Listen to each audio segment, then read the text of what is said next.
Sometimes I like just smiling in the camera for no reason. Okay, so the family engine.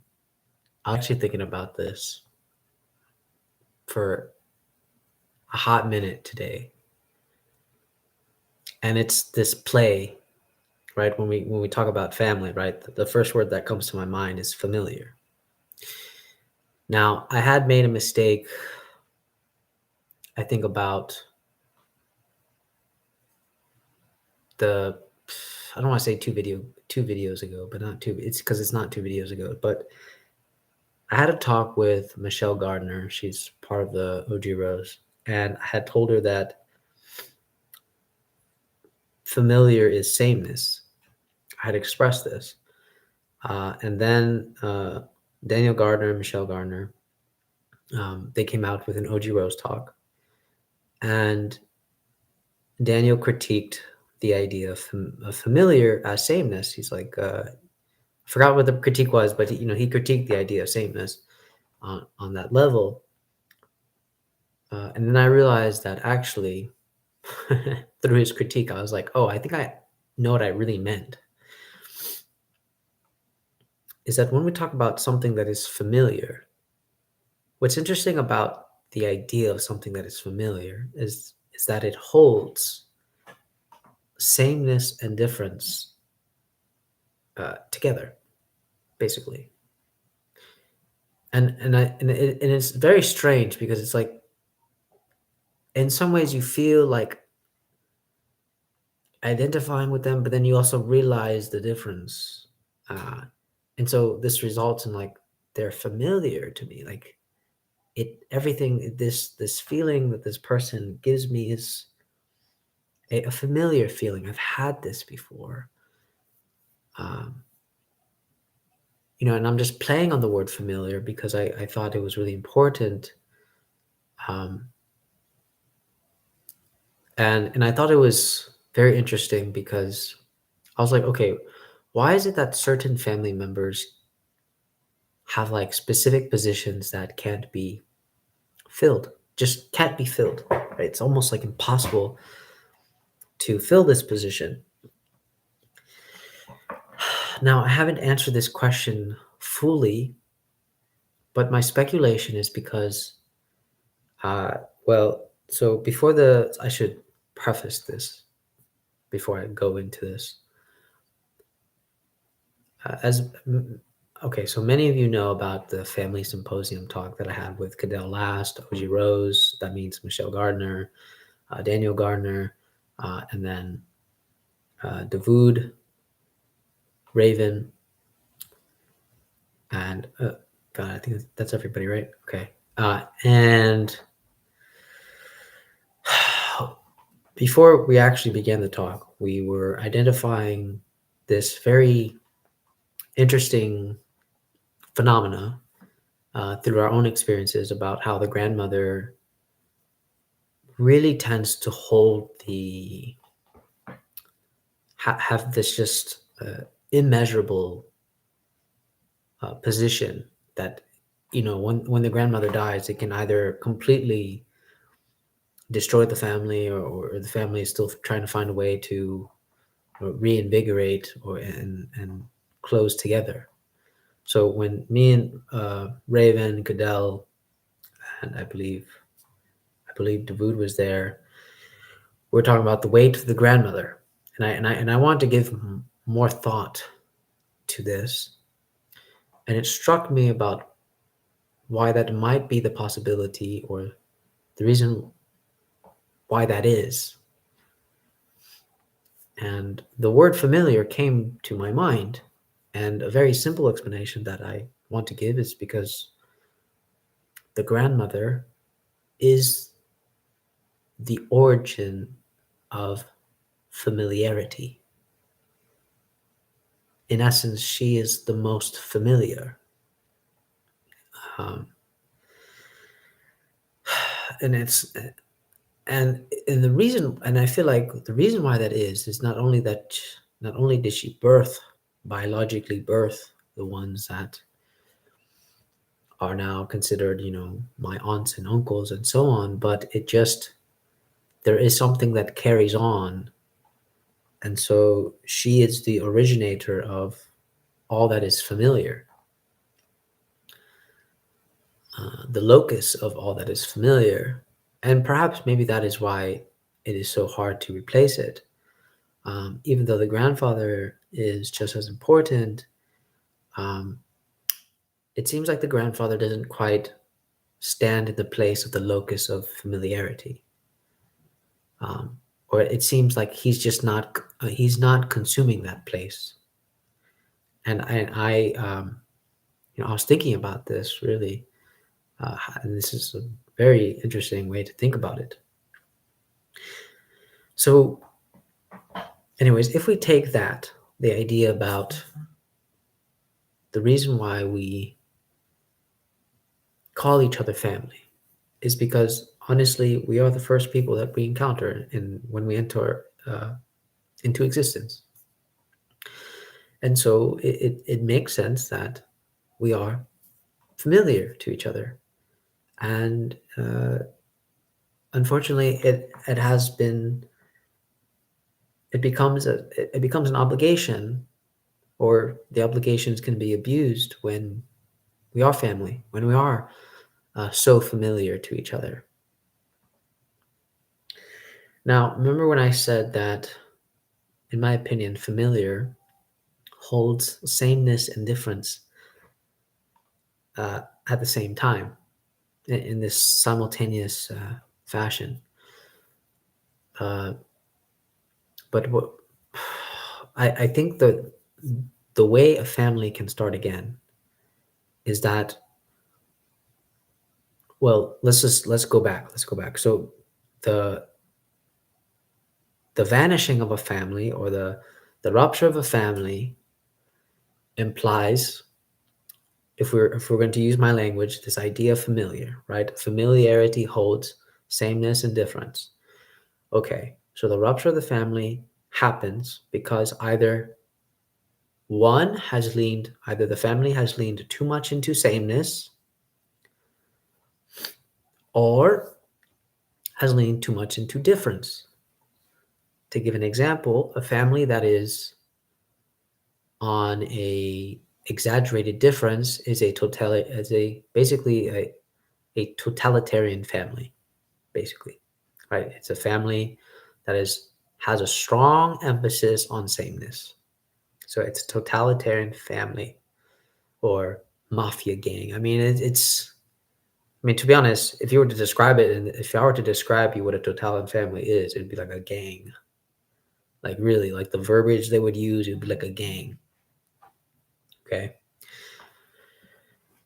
Um, so now the family that is so emphasized on difference, uh, this can be where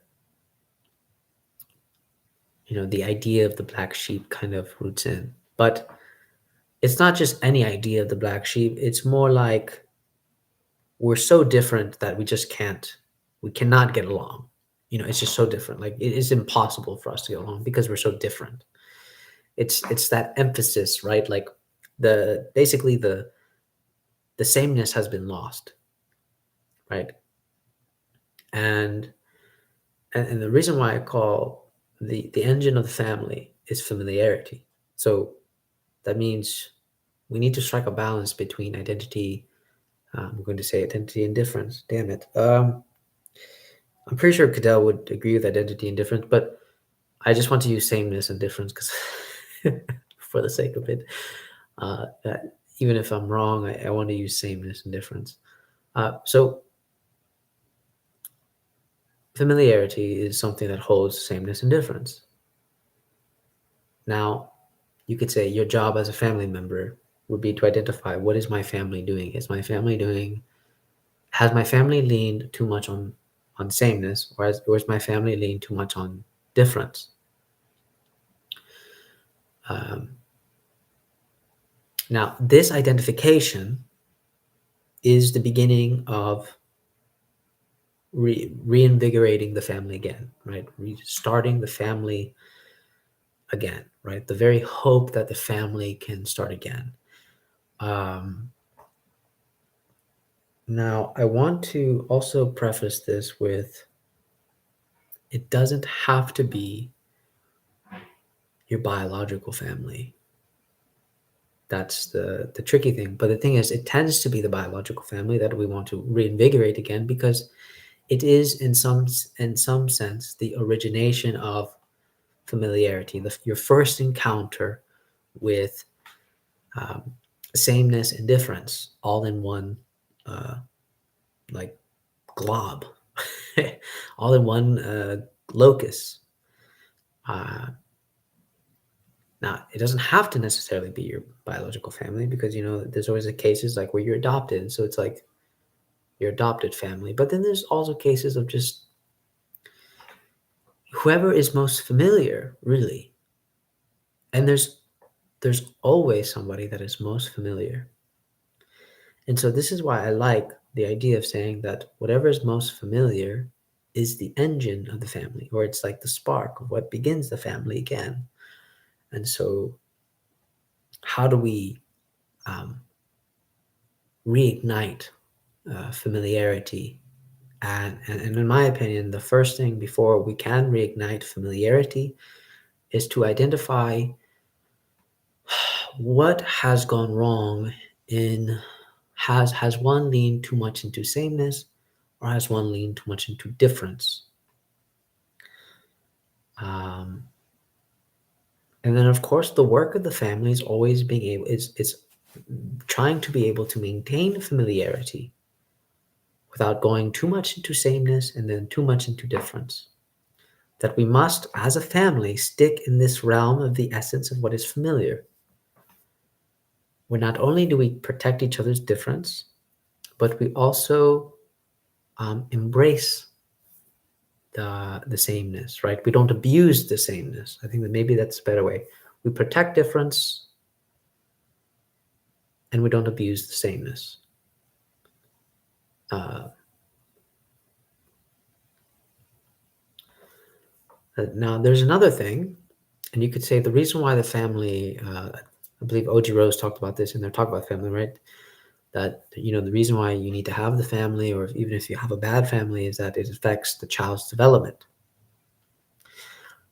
I started thinking about why it does affect the child's development from a philosophical point of view, and it's again along the same lines of what is familiar. And the reason why that is that if you are a child born into a family that already has either an exaggerated difference or an exaggerated sameness, then that child develops with a distorted notion of what is familiar.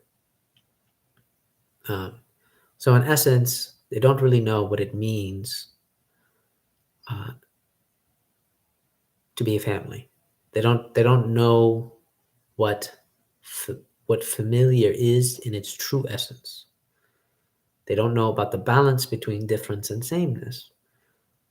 So, and of course, this would affect development because, to grow up with a distorted view of either extreme sameness or extreme difference, uh, and an imbalance, yes, it would make sense that it would leak into the rest of your life and into the rest of your relationships because again what that now becomes is that now takes the place of what should have been familiar is that now this exaggerated sameness is what is familiar, or this extreme difference is now what is familiar to the child, right? So all these aspects now become what is familiar, and so that's why it's so detrimental. You could say it's extremely detrimental. Um, and again, the way to play around this concept about familiar is that anybody can be family. It only needs to begin with the idea of being able to hold the essence of familiarity, right? The very drive of what is familiar. Um, And I do believe it's possible because there's people that we encounter in our daily lives that they may not look like my sibling, they may not be any related to my family at all, but it is the emotions, the affects that are struck between us that feel so familiar, right? Just to play on those words, it feels so familiar. Like I feel a deep connection to the person, and at the same time, I feel a very striking difference because it's like, oh, you're not like you're just a random person on the street. I don't understand. Uh, and in many ways, you could say love is like that. When you begin to love somebody, you hopefully you acknowledge that love is a holding of this sameness and difference that something is struck between us that is very familiar. And you could say the reason why it feels familiar is because, well, the first person that loved you, hopefully, is your mother. You know, the first person that expressed some love to you was your original parents. And so now every person that you come across has strikes some affects of familiarity, because you know the affects don't think necessarily, but you can tell that the affects. The reason why it brings it about is because there is something familiar, right? You strike something familiar in me, and in that way we are connected. We are um, familiar with each other without really. We feel familiar with each other, and maybe perhaps that is something to reignite this feeling of familiarity. How do we reignite the feeling of familiarity, the very engine of family, um, while while protecting difference and not abusing sameness? I think this would be the challenge of every family that has to face. But of course, as individuals, you can't convince family members of such things. So I guess the most practical aspect would be to ask yourself, what is my position? Am I in a position that has exaggerated difference, or am I a position that has pushed too much towards sameness? And you know, uh, place yourself in that way. I mean, uh, not obviously the reason why we talk philosophy or psychoanalysis is because probably most of our family don't even read this stuff or talk about this stuff. So the onus is on us, right? The obligation is on us to uh, embrace what is familiar within ourselves. Um, and that actually brings me to another point that I wanted to express very clearly, that not only is familiarity the very engine of the family, biological or not, but it is also the first instance, and this is going to be very Hegelian here, the very first instance of where you can become familiar with yourself through the other, through the family. Um, so it is a double. There's a circle here. Not only is the other plays itself, not only you want to be familiar with the other, but you want to be familiar with the other because in essence it actually helps you become familiar with yourself. Um, there's still a lot to sort out with that thought, but um, I think there's something there. Yeah, I think there's something there about familiarity. The essence of what is familiar holds sameness and difference in the same space, same locus. This identity of familiar holds the essence of sameness and difference all in one locus. And so, what one should do is strike the balance of this. Um, and obviously, there's hope, right? That means there's hope for the family. Just by the very existence of either an exaggerated difference or exaggerated sameness and so on. But to always strike this balance. Anyways, I think that's it. I will. I look forward to you guys' comments or ideas, input, anything. Yeah, I mean, this was just something I was thinking about, because I was just really thinking about why is it that the grandmother maybe has so much weight, but I thought, it is probably because she is in essence the most familiar person.